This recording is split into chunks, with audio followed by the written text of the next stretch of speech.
At 2:47 p.m., the dog wouldn't stop circling back to her face. By the sixth evening, her father finally understood why. Thaddeus Okafor Lindquist worked long shifts as a structural engineer and had never been what anyone would call an anxious parent. His daughter Adeline, 2.5, had grown up with Samson, their 9-year-old golden retriever, since before she could walk.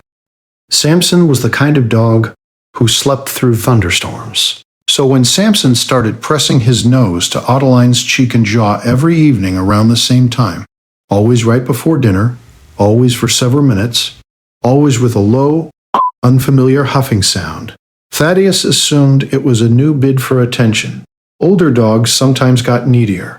He'd read somewhere. He gently pushed Samson away the first night. The second night, Samson came back within 90 seconds and wouldn't be moved, wedging his broad head between Thaddeus's hand and his daughter's face until Thaddeus gave up correcting him. By the fourth night, it had a rhythm he couldn't ignore. Samson would sniff along her jawline, pause at the corner of her mouth, and let out that same low sound. Not a growl, not a whine, something in between. Something Thaddeus had never heard from him in 9 years. Adeline giggled through most of it, unbothered, which made it easier for him to dismiss. His sister, visiting for the weekend, watched it happen on night 5 and said what he'd been avoiding saying out loud. That's not normal for him, is it? Thaddeus admitted it wasn't, but he still didn't call anyone. Adeline was eating fine, sleeping fine, playing fine. There was nothing to report. He told himself that 4 times before bed. On the 6th night, Samson didn't just press his nose to her face. He refused to let her leave the kitchen. He stood between her and the doorway, physically blocking her path with his body, something he had never once done in his life. Thaddeus finally photographed it and sent it to his sister, a pediatric dental hygienist, mostly to prove he wasn't imagining things. She called him back in 4 minutes. Has anyone smelled her breath lately?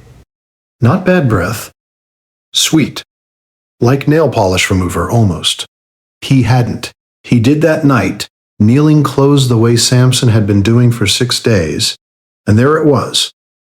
A faint, unmistakably sweet, almost fruity edge to her breath that he'd never have noticed if he hadn't been looking for it. The pediatrician the next morning ran a rapid glucose screen and confirmed what the on-call nurse had already suspected from his description on the phone. Early-stage diabetic ketoacidosis, a dangerous buildup of ketones that produces exactly that sweet, acetone-like breath odor, detectable by a dog's nose at concentrations thousands of times below what any human can perceive, often before a single other symptom shows up. 6 days of a dog trying to tell you, the pediatrician said, not unkindly. That's actually remarkable. Most families don't catch it until the child is already vomiting or lethargic. You caught it early because you finally listened. Every detail rearranged itself instantly.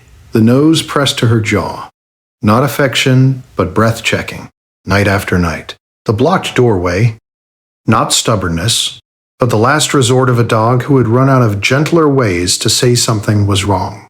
The huffing sound, not a new bad habit, but Samson's version of an alarm he didn't have words for. Has your dog ever repeated the same strange behavior for days before you understood what it meant? Tell us in the comments below. These stories deserve to be heard. Adeline is on an insulin routine now, closely monitored, thriving. Samson still checks for breath most evenings. Briefer now, calmer, like a habit that's finally allowed to rest. Thaddeus doesn't push him away anymore.